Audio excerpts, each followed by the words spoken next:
প্রোগ্রামিংয়ে বিভিন্ন ক্যালকুলেশনে অনেক value use করা হয়।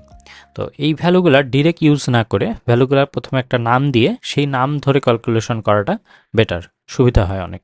তো এই যে ভ্যালু এর একটা নাম দেওয়া, তো এইটাই হলো ভ্যারিয়েবল ক্রিয়েট করা। তো ম্যাথল্যাবে ভ্যারিয়েবল ক্রিয়েট করা দেখব।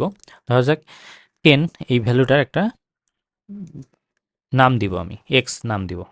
তো এটা করা যায় এক্স ইকুয়াল 10 লিখে। এখানে এই যে ইকুয়ালস সাইনটা, এটা হলো অ্যাসাইনমেন্ট অপারেটর। পরে যখন আমি এই এক্সটা কল করব, মানে এক্স লিখব, তখন সেটা লেখা মানেই 10 ভ্যালুটা আমার কল করা হবে।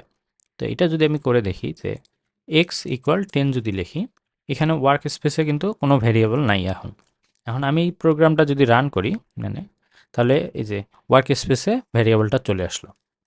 এই ভ্যারিয়েবলের নেম, তারপরে এর ভ্যালু কত, কারেন্ট ভ্যালু কত, সেটা চলে আসলো। এর সাইজ 1/1 একটা অ্যারে, সেটা সাইজ আর ডাবল, কারণ ম্যাথল্যাবে যে কোনো নাম্বারকে ডাবল হিসেবে কনসিডার করে, সেটা দিছে ক্লাস। তো এখন আমি পরে যদি কোথাও এক্সট্রা কল করি, তাহলে আমি এই যে ভ্যালুটা পেয়ে যাব। এক্স মানেই এখন 10 ভ্যালুটা হবে। এখন এক্স যদি আবার অন্য একটা ভ্যালু দেই এখন, তাহলে কি হবে?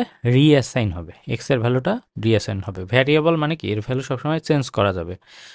প্রথমে ছিল 10, এখন দিছি 14, তাহলে নতুন করে এই যে। আর ওয়ার্ক স্পেসে সবসময় এর কারেন্ট ভ্যালুটা দেখাবে। এখানে যেহেতু পরে 14 আছে, তো 14 ভ্যালুটা দেখাচ্ছে এক্স এর বর্তমান যে ভ্যালুটা, সেটা। এভাবে ভ্যারিয়েবল ক্রিয়েট করা যায়। দেন ভ্যারিয়েবলের যে নামটা দিব, ওই যে এক্স বা এরকম নামটা দিব, এরকম তো অনেক ভ্যারিয়েবল ক্রিয়েট করতে হয়, তো প্রতিটা ভ্যারিয়েবলের ডিফারেন্ট নাম দিব। তো নামগুলো দেওয়ার একটা নিয়ম আছে ম্যাটল্যাবে। তো এটা হলো ভ্যারিয়েবল নেমিং রুলস। তো প্রথম যেটা নিয়ম, সেটা হলো প্রথমে স্টার্টিং ভ্যালুটা অবশ্যই লেটার দিয়ে শুরু করতে হবে, এবং তারপরে লেটার, ডিজিট অথবা আন্ডারস্কোর, এই যে তিনটা জিনিস আমি ইউজ করতে পারবো। প্রথমে শুধু লেটার ইউজ করতে পারবো, এবং পরে এই তিনটা, ডিজিট, আন্ডারস্কোর, এগুলো ইউজ করতে পারবো। এছাড়া অন্য কিছু ইউজ করতে পারবো না। যদি আমি এখানে আমি যে কয়েকটা নাম দিছি, নামগুলোর মধ্যে যেগুলো রেড কালার আছে, এগুলো হলো ইনভ্যালিড। এগুলো নাম দিলে ম্যাথল্যাব ইরর দেখাবে। তো এখানে প্রথমটা ইরর হওয়ার কারণ, এখানে হলো 45, মানে আগেই ডিজিট দিছি। ডিজিট দেওয়া যাবে কিন্তু পরে দেওয়া যাবে, সো এটা এই জন্য ইনভ্যালিড। তারপরে এইটা হলো, এই দুইটা, এই দুইটার ক্ষেত্রে আমি সিম্বল ইউজ করছি, সিম্বল ইউজ করা যাবে না, সো এই দুইটা ইনভ্যালিড। আর এইটার ক্ষেত্রে প্রথমে আমি আন্ডারস্কোর ইউজ করছি, তাই এটাও ইনভ্যালিড। বাট এইটা ভ্যালিড, কারণ প্রথমে আমি লেটার ইউজ করছি, পরে আন্ডারস্কোর, সো এটা ভ্যালিড, এটাও ভ্যালিড। আর বাকিগুলো ইনভ্যালিড। তো আমি যদি একটা ইনভ্যালিড নাম দিয়ে দেখি, এইটা এক্স ইকুয়াল 10, তাহলে কিন্তু এই যে ইনভ্যালিড দেখাবে। তারপর আরও কয়েকটা নিয়ম আছে, সেগুলো দেখব। তো পরের যেটা, সেটা হলো কেস সেন্সিটিভ। ক্যাপিটাল লেটারের এক্স আর স্মল লেটারের এক্স, দুইটা আলাদা ভেরিয়েবল ক্রিয়েট হবে যদি আমি ইউজ করি।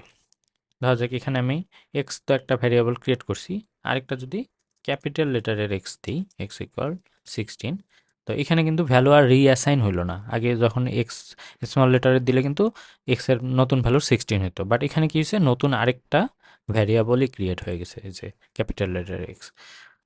অনেক প্রোগ্রামিং ল্যাঙ্গুয়েজ কেস সেন্সিটিভ না ভেরিয়েবলগুলো, যেমন অ্যাসেম্বলিতে এরকম হয়, বাট এই হলো ম্যাথল্যাবে কেস সেন্সিটিভ, এটাই। তারপর ভেরিয়েবল নেমিংয়ের রুল আরেকটা যেটা দেখবো, সেটা হলো 3 নম্বর রুল। সেটা হলো কিওয়ার্ড আছে ম্যাথল্যাবে, কিছু ওয়ার্ড, ছোট ছোট কিছু ওয়ার্ড আছে যেগুলো রিজার্ভ করা থাকে, এগুলো হলো কিওয়ার্ড। এখন কিওয়ার্ডগুলা আমি ভেরিয়েবল নেম হিসেবে ইউজ করতে পারবো না।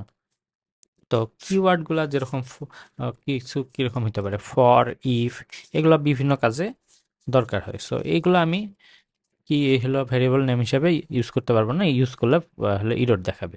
তো এখন কিওয়ার্ডগুলো কি কি এটা যদি দেখি, তো তার জন্য একটা কমান্ড আছে, ইজ কিওয়ার্ড। এটা যদি এন্টার করি, তাহলে এই যে কিওয়ার্ডগুলা কি, এগুলা সবগুলা দেখাচ্ছে। এই যে ইফ, তারপর return, try, while, if, else, if, catch, case, break. তো এগুলোর সাথে আমি সামনে যখন প্রোগ্রামিং দেখব আস্তে আস্তে, তো এগুলোর সাথে অলমোস্ট সবগুলোর সাথেই পরিচিত হয়ে যাব। তো এগুলো আর তখন আমি ইউজ করতে যাব না। ধরা যাক একটা ইউজ করে দেখি, ফর একটা কিওয়ার্ড, এটা যদি 10 রাখি এমনি, তাহলে এটা ইরর দেখাবে। সো এগুলা ইউজ করব না। আর লাস্ট যেই রুলটা সেটা হলো ভেরিয়েবল নেম হিসেবে আমি ফাংশন নেম ইউজ করা থেকে অ্যাভয়েড করব। ফাংশন নেম ইউজ করা অ্যাভয়েড করব। কারণ কি, ফাংশন নেম ইউজ করা যাবে, কোনো প্রবলেম নেই, ভেরিয়েবল নেম হিসেবে ফাংশন নেম ইউজ করা যাবে।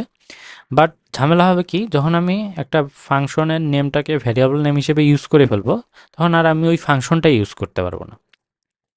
যদি দেখি একটা এক্সাম্পল, ধরা যাক স্কোয়ার রুট, এটা একটা ফাংশন, বিল্ট ইন ফাংশন, এটা স্কোয়ার রুট বের করে একটা যে সংখ্যা দিব সেটার। এখন এটা ঠিক আছে, হলো আউটপুট দিল, বাট স্কোয়ার রুট এটা যদি আমি একটা ভেরিয়েবল নেম হিসেবে ডিক্লেয়ার করি, এটার মধ্যে একটা ভ্যালু রাখে দিই, এই ভ্যালুটা রাখলাম, তখন যদি রান করি, ঠিক আছে রান হলো, কোনো সমস্যা নেই, কোনো ইররও দেখাবে না। বাট তারপরে যদি আমি স্কোয়ার রুট এটা যদি কল করি, তাহলে কিন্তু ঝামেলা বাঁধবে। এখানে এটা আর হবে না, কারণ স্কোয়ার রুট আমি এটা হলো মনে করতেছে যে এটা একটা ভ্যারিয়েবল। তো এটা ক্লিয়ার করে দিতে হবে, এটা যতক্ষণ পর্যন্ত ওয়ার্ক স্পেসে এই স্কোয়ার রুট ভেরিয়েবলটা আছে ততক্ষণ পর্যন্ত এই ফাংশন কিন্তু আর আমি ইউজ করতে পারবো না। সো এটাকে অবশ্যই ক্লিয়ার করে দিতে হবে ওয়ার্ক স্পেস থেকে, তারপরে আমি আবার এই ফাংশনটা ইউজ করতে পারবো। তো আমার তো জানাই থাকবে যে এই ফাংশনগুলো আমি ইউজ করতে পারি, তো ওই ফাংশনগুলোর নেম আমি কখনো ইউজ করব না, অ্যাভয়েড করে যাব। এই যে সামারি যদি বলি, যে সবচেয়ে ইম্পর্ট্যান্ট যেটা রুল সেটা হলো লেটার দিয়ে শুরু করতে হবে ভেরিয়েবল নেমিং, এবং তারপরে ডিজিট বা আন্ডারস্কোর ইউজ করতে পারবো। তারপর কেস সেন্সিটিভ, তারপরে কিওয়ার্ড ইউজ করা যাবে না, ফাংশন নেম ইউজ থেকে না ইউজ করার ট্রাই করবো, অলওয়েজ অ্যাভয়েড করব, এটাই।